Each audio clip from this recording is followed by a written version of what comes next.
So, but the bladder meridian associated with fear. Is the bladder yin or yang? It is yang. Okay. Well, yes, it's yang. It's yang. It's going down. It's on the harder surface of the body. You know, the yang meridians primarily are on the harder surfaces of the body, the more exposed surfaces of the body, where the yin is in the softer, more protective area of the body. Or yin reminds me of in, the inside, you know. So it's the inside, so it's the softer. Here, when you're standing like this, even standing, you know, all this is sort of protected, where all this gets the brunt of the exposure. You know, if someone comes at you, I don't know, like a bear, you probably wouldn't go like this. You'd probably go like this. You better start showing them your backside and running. But I mean, you protect yourself with your harder surfaces, right? If somebody, you go like this, you don't go like this, you know? So this is one of the aspects of yin and yang. You know, yin is more vulnerable, so it needs the protection at times, right? But then if there's too much yang, you know, you lose your sense of openness and vulnerability. You know, that sense of vulnerability when you trust. So there's a dynamic there. So if the bladder meridian is too much fear, you know, and this also too happens because it hardens, right? Or too much fear, you know, too much fear shakes your spine, rattles your nervous system. You get that vibration when your nervous system is tingling. You're like this, it shudders through your back. Right? Too much fear, and you can become solidified and not, or petrified and not run away from your, you know, like it's an interesting dynamic when people are fearful. A lot of times they run away from things because the bladder meridian is so full that, and it goes through their legs just like out, you know. So also too, bladder meridian is used when you're trying to be more present, because the bladder meridian also is associated with your past. Okay, it's behind you, and so it's associated with your past. So it's like if you're always dwelling in your past, your body's just gonna go like this, and it's not moving forward. It's not moving on. You know, the energy is so locked up here that it's not going into its full fruition into your legs so that you can move on. So bladder meridian, you know, you could use it as a support thing, as an emotional thing, as a physical thing for pain. You know, how many times bladder people always my back. You know, walking upright is a bitch, man. I mean, you're trying to support yourself on your spinal column all the time. You got the pull of gravity, and how our body physically responds to the pernicious influences, the influences around us. It's difficult. It's difficult, really, to keep it all together in a line. I mean, we appreciate that, right? We're living. So it's like, what can we do? You know, bladder meridian. You know, that's why yoga is so delicious. Anything that stays focused on the fluidity of your spine, you know, keeps all the things firing correctly. It feeds all the organs and all your meridians, because it brings that pliability back to your spine. It opens up the channels because it affects all the organs, all the meridians. Right? Swimming does that too. Oh, sure, swimming feels good too. You know, and it has that buoyancy that takes the pressure off also too. You know, so yoga, anything to keep your spine supple is key. I mean, everything feeds off of that, so it's really good to do that. Okay, so lung, large intestine, stomach, spleen, heart, small intestine, bladder. What about the kidney? Where's the kidney located? And how would you stretch the kidney meridian? Somebody show me how you would stretch your kidney meridian. Okay. Like this? Not that's gallbladder, but Oh, this one. this. I'm gonna come over here so I can get a better picture. Sorry. How would you I'm too Well, first of all, you know where the kidney meridian is. Let's start with that. Where's the kidney meridian? Because you can see I'm struggling. Origin is the sternoclavicular joint. No, that's the insertion. Starts at the bottom much of better the picture. Okay, listen, please. Yeah. Listen, please. Listen, please. right here, second and third. Okay, so it starts on the bottom of the foot. It's one of the nurturing, supportive yin meridians of the leg. Yes, and then where's it go? It travels up the, I guess, the medial, Yes, medial but, surface, okay, you keep reading, and I'm gonna point. And everyone trace now, please. starting at the bottom of the foot between the second and third metatarsal phalanges joints. Mhm. When toes are flexed, solar plexus point, In upward, reflexology. upward to medial surface of the foot, just inferior to the navicular bone, upward posterior to the medial malleolus. Okay, stop right there. Remember this? Oh, yeah. Kidney 3. Source point. Isn't this one? That's spleen. Oh, okay. Mhm. Okay. This is kidney 3. Source point. Okay. This is why we work it, because it's the kidneys. The first one is called of kidney, which is the only meridian that directly connects you to the earth. And the source points that we're talking about that balance all the meridians, the reason they're considered source points is because they're connected to your kidneys. And the kidneys hold both all your energy and energy reserves. You get your energy from kidneys. The kidneys get its energy from the earth, right? So when you're not grounded and you're cut off from this, your system goes down. And kidney depletion is one of the biggest things in our society that affects all the organs. Kidney depletion. Okay? And when the kidneys are depleted, all the organs go down. Alright? So, kidney meridian. Always work kidney source point. And then it comes up like this. Up. Like this. Trace this up.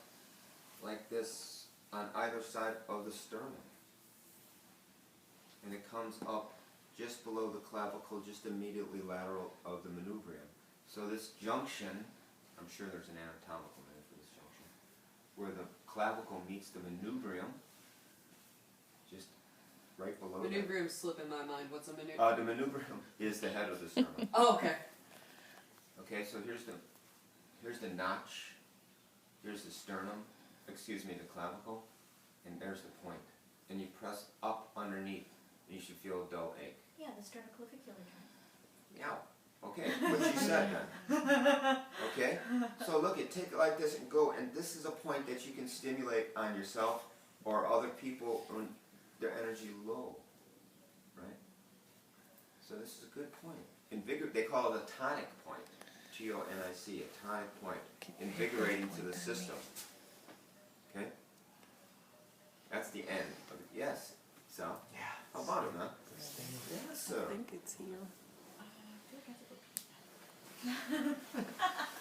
Okay, what else about the kidney? Isn't Anything? holding this, I can't. When is it the most active? Thanks. Yeah. 5 to 7 p.m. Sorry? 5 to 7 p.m. Okay, so good time usually to eat. Again, I'll get to eat again. It's awesome. I'm so happy to eat the system. It's nice. Get to eat, you get to rest, you get to do things. It's amazing. So look at the times if you want to bring some relevance. If someone, again, like I said, is getting tired at a particular time all the time, or gets this or gets that, wakes up in the middle of the night time, look at the meridian. Look at the meridian and see if you can bring some relevance, either in your life or your client's life, by some stretching maybe, some point work maybe, just like that. Just as easy as that. Some just simple facts. Don't get overburdened. That's why I asked you for this exercise. It's like, you take a meridian, know its general location, and know a few of these qualitative descriptions. So that when you see them, or hear them from yourself, or your client, along with whatever else you do, you can start going, thinking meridian. That's what I just want you to do. Just think about the meridian, or the point or something, a stretch, thumbing the meridian, doing a few points. You know, this is what we're trying to do. We're trying to integrate it into our consciousness. On whatever level it goes in, that's up to you. Right? That's up to you how much you want to take from it. But it's very good work, and it adds another dimension to your work. Good, like when, you know, massage, Swedish massage, and then more specific stuff, right? And then you start learning these different things, right? More dimension to your work, right? This also another dimension that you can use. So lung, large intestine, stomach, spleen, heart, small intestine, bladder, kidney. Next, what's the next term? Pericardium. Okay, pericardium and triple warmer. That's the yin-yang relationship. So pericardium is the protective sac around the heart. So pericardium is also on the inside of the arm. Is pericardium yin or yang? Yin. Yin. Is yin, correct. Yeah, that's okay. You have a 50-50 chance every time. You're just not bad luck. That's all. You'll change. Okay? So, a protective sac around the heart. And this one starts here. Where does it start? Somebody tell me. One soon lateral to the nipple. Okay. In the fourth intercostal space. Okay. So again, is that here? Is that here? Is that here? You know? It's crazy. So the fourth intercostal space is constant, right? And one of the ways to get close to doing that is to just look at the attachment of pec major. Here. Here. About halfway where the pec major is, go in between the ribs, you'll be pretty close. And you should go in between the rib space and you should feel a little belly. Still sore from yesterday. Sore from yesterday? Feeling sore from yesterday. This pericardium. This is also pericardium. When you go like this, you can stimulate the beginning. And dig this. And dig. I know, I think about that every time. You cannot not think about that. You cannot just think about that. You're getting an awful lot of joy. You've done that 3 or 4 times. So that's just a whole nother thing. But that's all right. Well, look at this is what the pericardium does too. Protective around the heart. Right? If you're talking to someone and they're like this, wow, that's going to be uphill right there. I'm telling you right now. They already don't believe you or trust it. Sister You know, Mary. if you're talking to someone, honestly. Sister Mary, or whatever, Like, from wow. Saturday Night Live. Yeah. Okay. So pericardium. So it starts here. Well, let's ask this one who just walked in. Excuse me. The pericardium meridian? Oh, yes. Do you think, would it be yin or yang? I would think yin. Oh, so good. Yeah? Am I right? So good. Okay, so look, and she even put her arm up to think about it. Yin, I saw. right? I saw. So look, here, pericardium then comes, and it follows the contour of pec major. Trace, please. And then it comes right in between the bicep heads, just like the bladder meridian and the lower leg. And it comes right through the center of the forearm, and right in the middle of the wrist crease, in line with the middle finger. So if you go right in the middle of the wrist crease, and there's 2 tendons right in the middle of the wrist crease. I don't know what their names are, Sneezy and Doc. I don't know what they're called anymore. But if it's in line with the middle finger, and go like this, and then bring your hand back and see if you go into the point. So it's got to be right in the wrist crease, right in the middle, in the line with the middle finger, and bring it back and tell me if you feel dull ache. I feel like a sharper. Am I maybe in the wrong place? It's more sharp? Oh yeah, it's pretty sharp.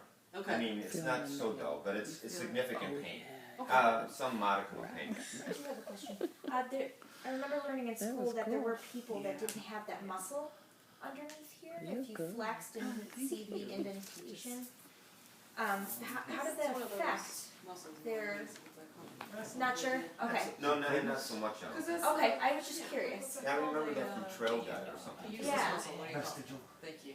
I didn't know if it would affect the channel. I guess it would have to in some way, but You should how just be I touching don't know. it. Okay. I didn't think it would have It's to not affect it doing somehow. Yeah, exactly. Okay, everyone here? Focuses. Please, please, please, Isn't please. it? Sorry. That's okay. Pericardium. Right? And then it It's comes something right like up that, and right? right out the middle finger. It's pericardium. It's not doing it. And this So is when the you're source giving point. someone the It's finger, my speed. Of course, this is something you should be thinking about. yes. Yes, what about it? So when you're giving someone You're giving them the finger- strong influence from your pericardium. Exactly. And you don't want that shit inside of you. You want it What the out hell of is you. that? Yeah. Go away. Doing it. Protection of the heart?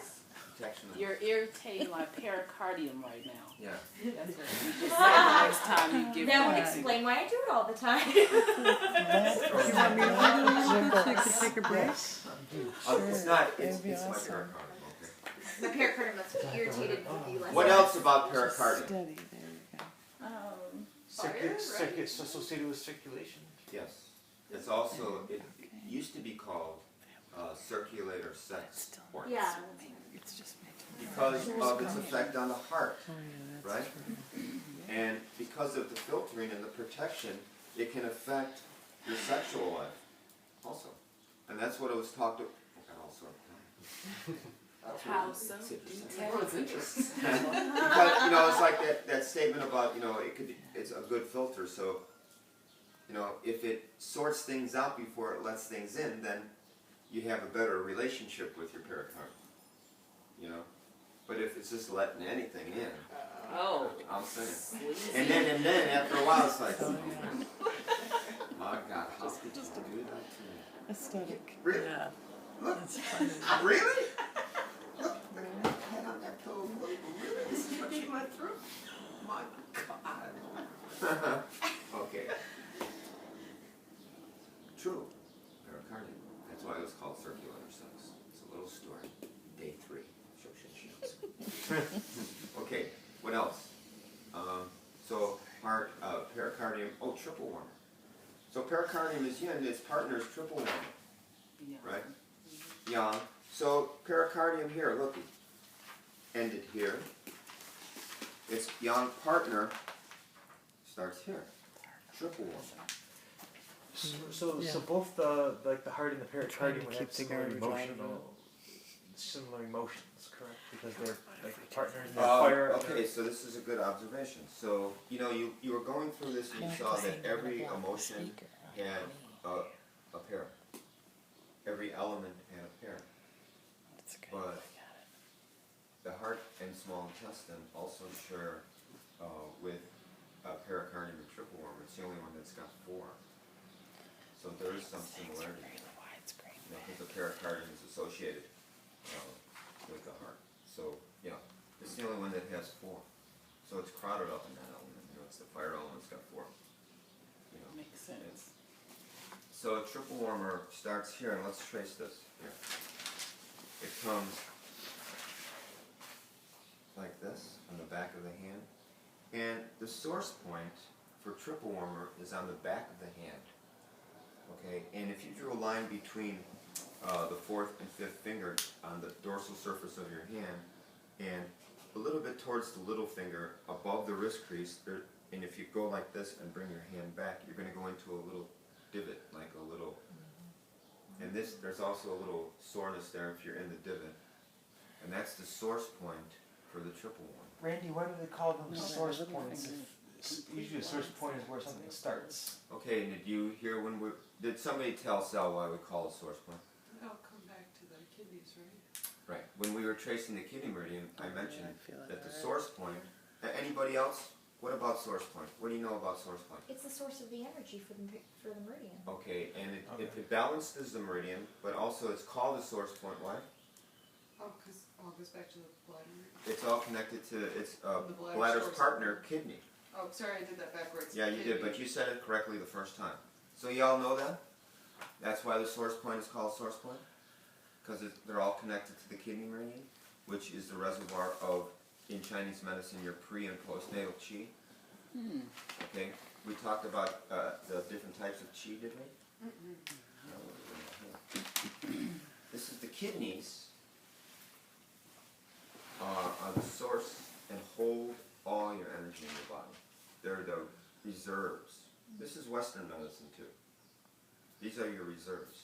In Chinese medicine, they say that the kidneys hold both your prenatal and postnatal chi. Wow. What? That sounded very good.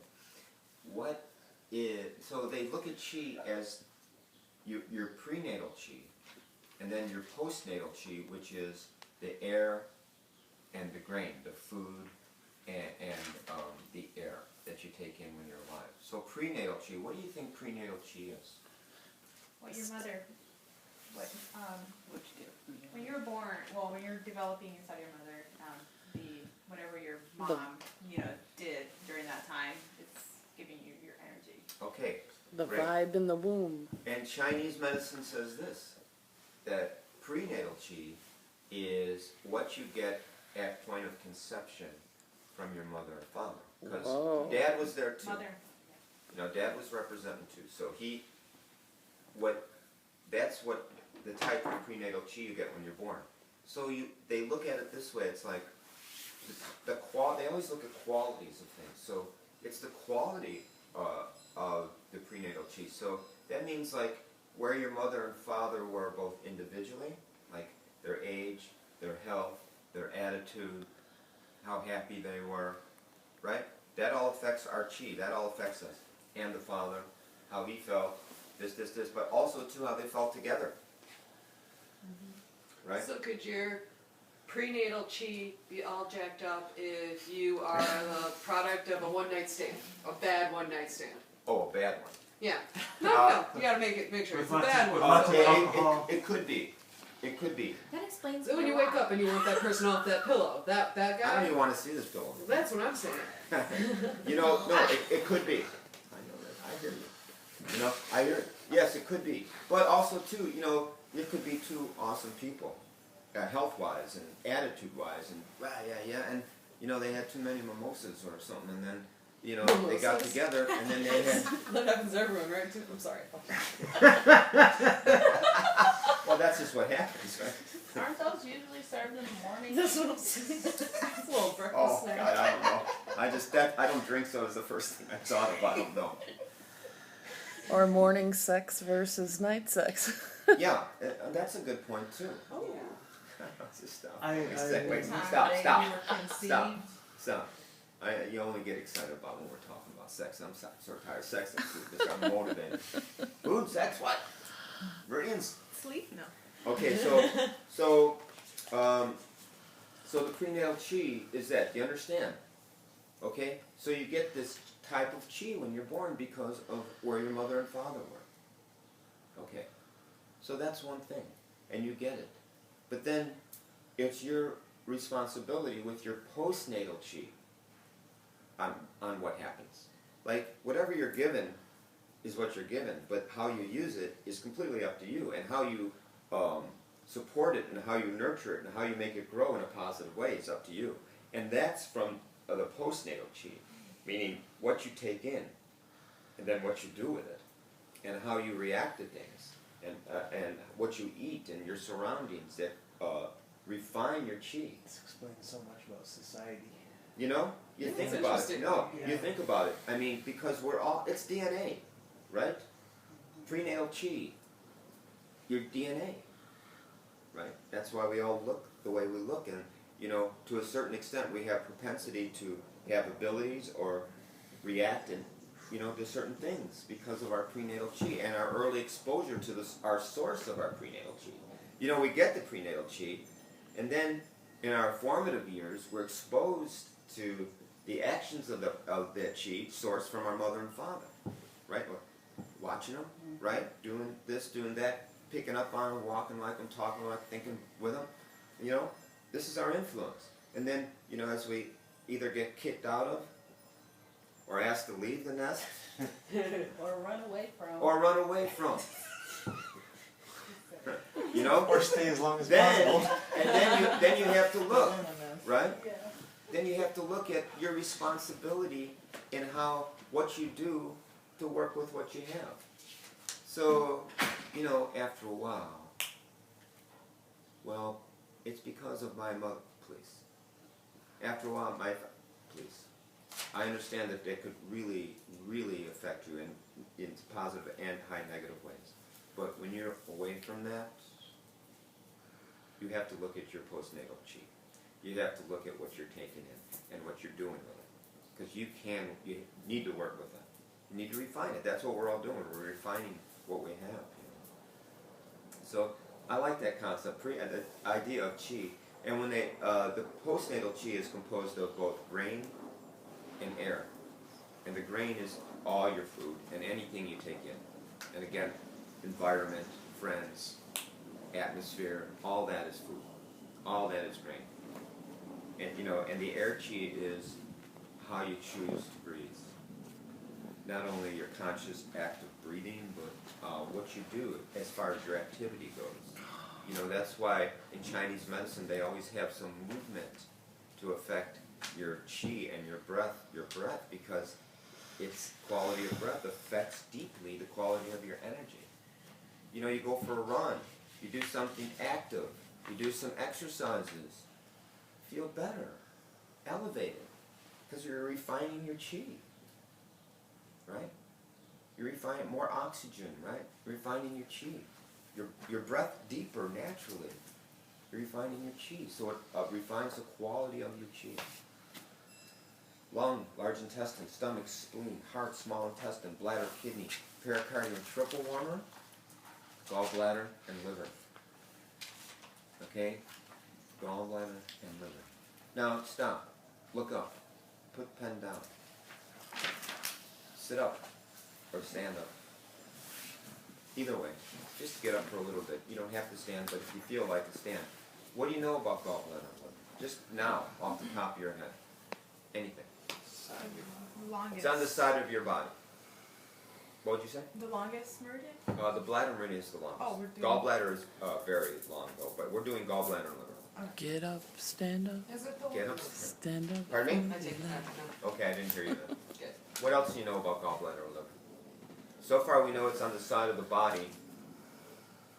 And it's pretty long, but It's- not the longest. It's pretty long, but not the longest. That's the gallbladder. That's a nice guess.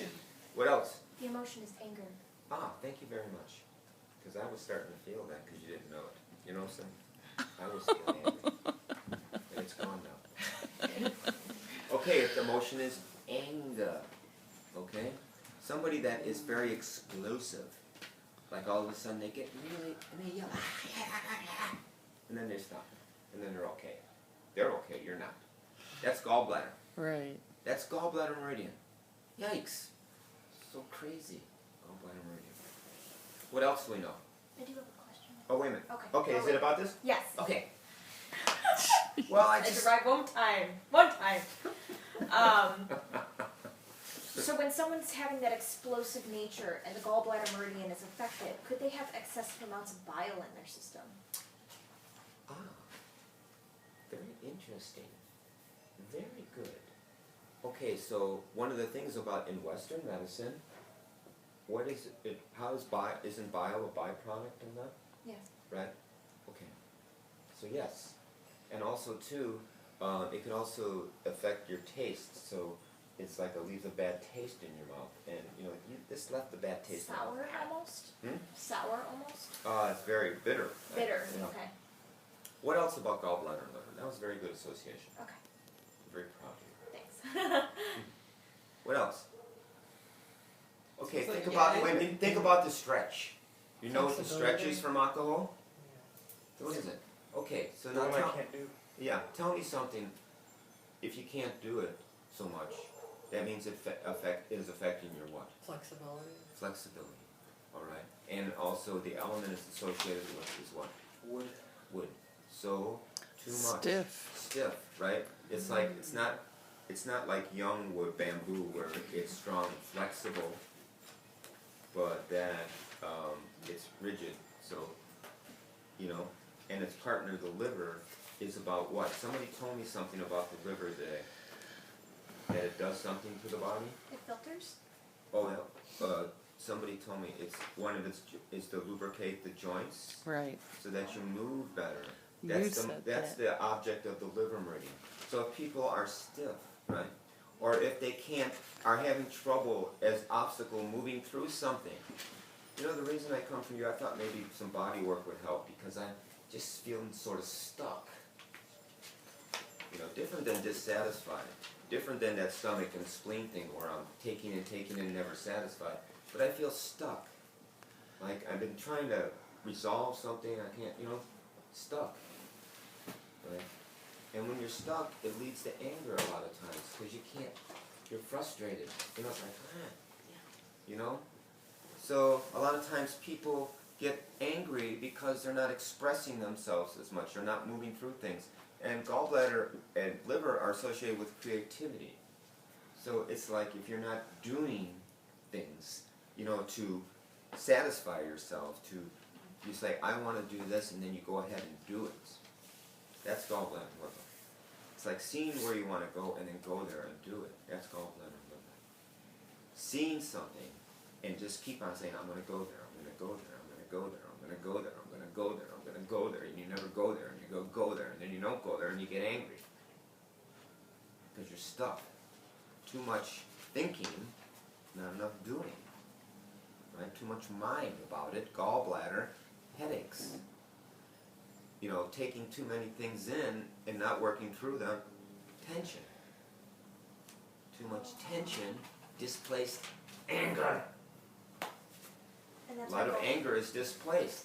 So is that kind of too when you got your desk workers with the shoulders up here, it's all stressed, they say? Yeah, man, because your mind is literally going, what? Too much mind.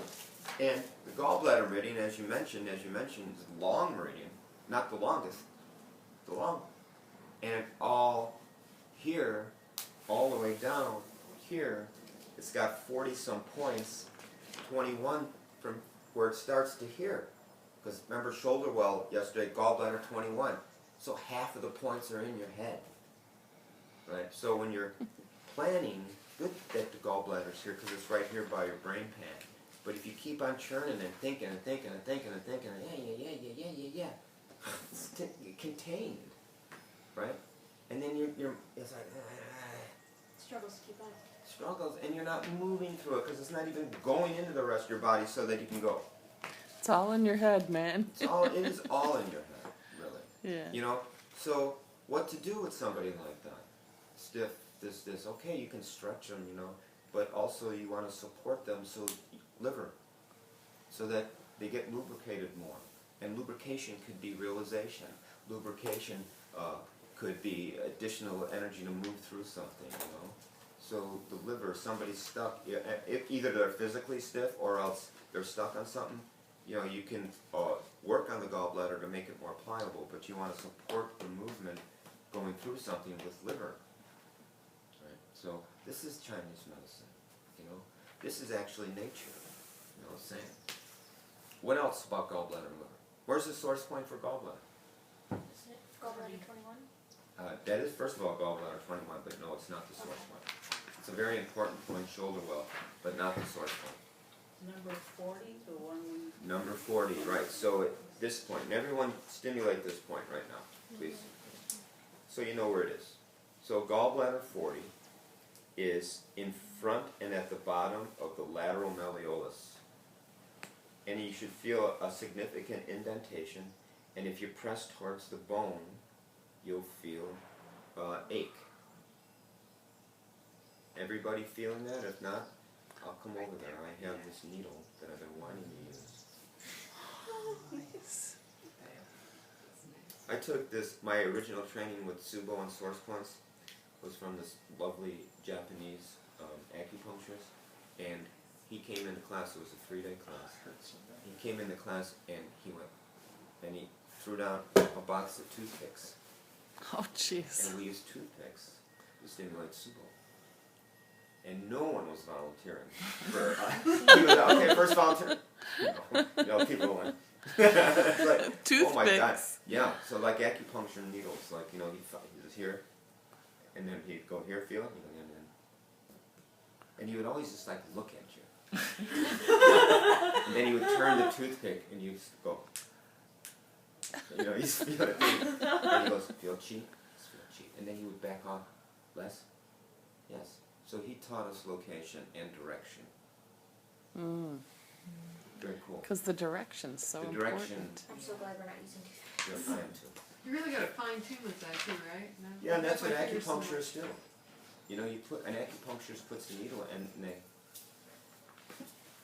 you know, until they really feel it. And it's the toothpick guy said also too. He says when you go into the chi, there's a term called fish taking hook. Because if you go right into the point, you'll almost feel a little. You know, when you're on a point, you know, you're looking for it, and you turn, and you can like literally, something tells you, yeah, you're right on. If it's the person, that's why I'm saying, like, when you're working in the beginning, working with people, and you go, okay, is this it? And they're like, a little bit this way, a little bit that way. Oh yeah, that's it. Okay, so now they feel it, but then your responsibility as the therapist to feel what it feels like to be in Subo. Because if you're connected enough, it's like you can feel like a little drop. You know, that's the chi commonality of the chi, right? So we're basically working on ourselves in a way. You know, we're trying to connect that same thing in the person that we have. That's why we can do it, you know. That's why the more we stay clear, the easier it is to connect. The more it is to feel. You know, you take care of yourself first, get your house in order so that you can give and feel what's going on with the other person. It's a lot easier that way. Because if not, then you're just working on the person, not with the person. You're just working on them. You know? So, okay. And liver, source point for liver is here. Starts on the inside of the nail here, and then it comes right up and it goes through ankle joint, through knee joint, through hip joint, right? Comes up, ends right here. And what what intercostal? I don't know, it's in that thing. I don't know. Yeah, so do you, with all this rib counting, do you count, I mean, do you just have a good, after so many years of doing it, Yeah. in the beginning were you counting ribs a lot and then now you can just, Pretty much. okay. But I still rely on, you know, it's like, it's only the general location, but the sense of touch about being in the general area, and then I ask the person. Palpation, yeah. You know, the ribs are tricky because, first of all, depending on the intercostals and just how they're put together, there's more or less space. There's also displacement, either this way, which closes the rib cage here, or there's rotation, so there can be downward spiral on one side and upward spiral on the other. The unevenness of the hips, you know, it's hard to determine. So you have to figure out different landmarks and then ultimately feel for it, you know. But there are ways of measuring using bony landmarks, and that is that word you were trying to say, sun. And sun is a body inch, and it's there's a. Let me just scoot this over. Go for it. Thank you.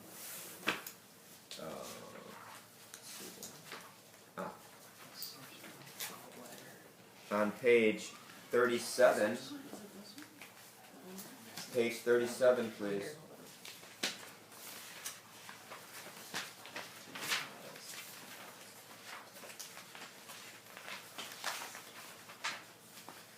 You'll see it says it's the measurement. Page 37. Okay, I just creep on his. Sure, don't you have page? I made a mess over here. Oh, sure. Got all into it. Page 37, and it says unit of body measure. A relative body unit is called a sun. So when you get a text and in there it says that this point is 2 sun from some bony landmark or for some muscle belly or attachment, a sun is a body inch, and a sun is I use usually the widest portion of the thumb is 1 body inch. Is that the C-U-N spelling? Oh, yes. Because I questioned that. So this is 1, this is 1.5, this is 3. Okay. Do that again But, this way? this is 1, Mm-hmm. this is 1.5, Okay, and double that is 3. thank you. You're welcome. What's this? The first one is like the widest portion of the thumb. There's this other one about the middle of the knuckle here, that's also sun, but it's hard to do measurements. Thumb's a lot easier. Fingers are a lot easier. So, meaning that the way, every point has a sun direction. So the widest portion of the thumb is 1 sun. So if someone says kidney 3 is 1 sun medial from the edge of the lateral malleolus, then that's where the point should be. But it says it's a relative measure, meaning that it's relative to the person you're working on. So 1 thumb width is of the thumb width of the person you're working on, not your thumb width. If you always use your thumb or your fingers, it wouldn't be a relative form of measurement. So what you need to do is, you know, like I do quick measurements, like I'll take the person's 2 fingers and put my 2 fingers up against them and see if they're the same. Great. If mine's bigger, when I do the measurement, I cut it back a little bit. If it's smaller, I widen it just a little bit to get you in the general area, and then you rely on your experience, your sense of touch, and feedback from the person. That's how they use acupressure and acupuncture. How they measure in sun. So it's the relative measurement using thumb, index fingers, and forefingers in relationship to a bony landmark or a muscle belly or attachment. So that's it. So lung, large intestine, stomach, spleen, heart, small intestine, bladder, kidney, pericardium, triple warmer, gallbladder, and liver. Okay. On one of the pages in the manual, it shows a diagram of like the What page? um, In 5 elements? the 5 elements, like a generating and controlling. Somebody find me a page number. I think it's right. The 5 element theory. 30, right? Yeah. 30, 31. So, Oh, 30. Yes, you're right. So I- first of all, just everyone on that page. You see that, right? Okay, so this is in representation of one of the theories that Chinese medicine is based on, called the 5 element theory, associated with the elements that the meridians are associated with. And they're also called 5 transformations, meaning that one thing turns into another. Just like I mentioned that yin turns into yang, and it's the interaction between these things that create energy in the different substances. So in Chinese medicine they say that everything that you see or feel or think or smell or can dream of are constituted in some combination of these 5 elements. Okay? And that the 2 diagrams depict the different sequences of the 5 elements. That in the circular motion on the left, it's called a generating cycle, or mother-son cycle, and one thing nourishes the other. The one before it is the mother, and the one after it, as you're looking at it at a clockwise manner, is the son.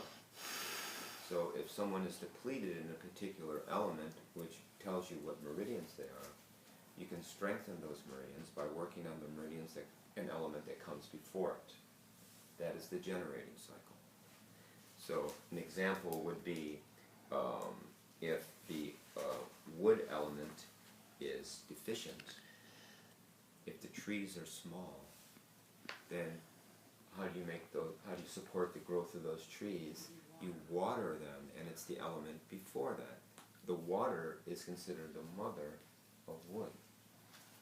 Right? You understand? Yes. And then using that same thing about wood. Say if the wood is not depleted, but too much. What if wood is too much? What can you do to help balance? Fire. Would you do fire? Well, I would say fire is a little too drastic. Metal? I would say metal is the way to go because you're cutting. Pruning. Let's say pruning. Now we're in the controlling cycle. Okay. So pruning Yeah, cutting more back, than cutting, yeah. right? I really like the idea of fire there. You understand? Wait a minute. You understand? Yeah. Yes. Okay, so wood too much, then you don't try to tear the wood down, but you support the thing that could keep it in control. It's like regimes, you know. too powerful, then you support the Sandinistas or something and they come in. Or whatever the thing is. You know what I mean? It's like you support something that could come in and bring balance into the area. That's the controlling one. This is the governing that generates. This is how you nourish. And this is how you bring back into balance. So this is the generating and the controlling. That's what these two things are. And it's sort of cool to think of that too. So if someone's depleted and that depletion is reflected in that particular characteristic of that meridian, you can go to the element before that in the generating cycle and strengthen it. If someone like a gallbladder angry, I'm so angry all the time angry, you know, always going like this too. Gallbladder people, so stiff, angry, It's like, bro, what do you do? You get angry back at them? No, crazy, feeds it more. They get more angry. Then, metal. Well, how do you institute metal? Well, you can do the work. But also, what do you do to an angry person? It's like, if you want to deal with them. You go, it's like, or somebody's like, it's like, okay, I understand. All right, we can work this out. This is metal, because this is about communication. This is about organization. This is about affecting that person's sense where they go, right? That's how you introduce metal into a gallbladder situation, is verbally. We do that all the time if we're trying to bring balance. Because we know we can make it worse by doing something, or we can make it better by doing something, right? It depends on how you want to relate to that situation. You know, you get in a situation with someone and they're angry, sometimes you get angry back at them, right? You think that's the best way to go. Okay? But then, you know, if you come at it from a balanced situation, and as therapists, you got to come at it from like a neutral perspective. That's witness. You know? Right. You don't work on an angry person angrily because you're pissed off because they're angry, or because they're making you feel bad. You got to let go of that stuff and come at it from a neutral position. It's like, how do I support the situation to bring it more into balance? Okay, so this is it. So again, with wood, stiff, you can work long and large and test and let go, brings it down a little bit. And when you're done, you gotta shake that off, because it can, sometimes that energy In can a come in. balanced situation, you're breathing, yes, but it's passed right through you. You're grounded as a therapist through your breath, through your action, through your intention. That stuff passes right through you. You feel it, but you shouldn't take it out. And if you're taking it on, you got to look at your own house, right?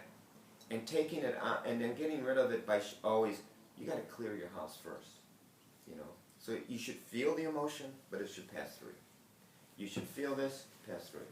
We have sympathy, we have empathy, we have fear, we have anger. We should feel those things, but you should just let them pass through, right? Because they serve no purpose then if they're holding on to you. They're not yours, first of all, you know. Even yours, after a while, you just gotta let them pass through, right? Isn't that what we try to do? After you feel the emotion, what good is it? Emotions are strong. They're meant to clear things out, not to linger. Like I said, you know, you don't want to close the windows when the wind is trapped in your house. You want to open the windows. Let it out. Feel the emotion. And that's the thing about imbalance, is like people either don't feel the emotion or they don't express the emotion. So when they're not expressing the emotion, they're keeping the wind in their house. You know? And then it's, why is everything all broken up and rattled inside of you? Because you just got to let go, open the windows. Air, breath, out. So when you do all this work, now I know, like, you experience not as much, do you get more like emotional releases in the kind of work you do than you feel like maybe than some table work? Because you are really dealing with some stuff. It depends on your approach. I think your intention. It's like, you know, I could work on someone shiatsu-wise and just dealing with their physical stuff because that's just the point of focus. You know, and my intention is never to go for any one thing. Right. Because honestly, I just work. Then when I listen and take in and then start doing and listening to them through my work, I just work. I don't know. I'm not going, so okay, well, I'm going to do this until they... Right. Then if they do that, fine, and sometimes they do, but my motivation isn't that. Do you feel like staying mindful keeps you from kind of... Also, yes, and it keeps me from not taking on their stuff. Yeah. And it also keeps me from attaching to the result. Okay. Because then it brings in dissatisfaction into the thing. Because you have some expectation based on what? I don't know. Why do you think, why? And then you bring that in. And you're always looking to do that thing and then you miss everything else. That's the beginner's mind about it, I think. Okay, I need to stop talking now. I'm sorry. One more question, Dan. The question was. Oh, you get to the questions. Yeah. Blah, blah, blah. Yes? So each meridian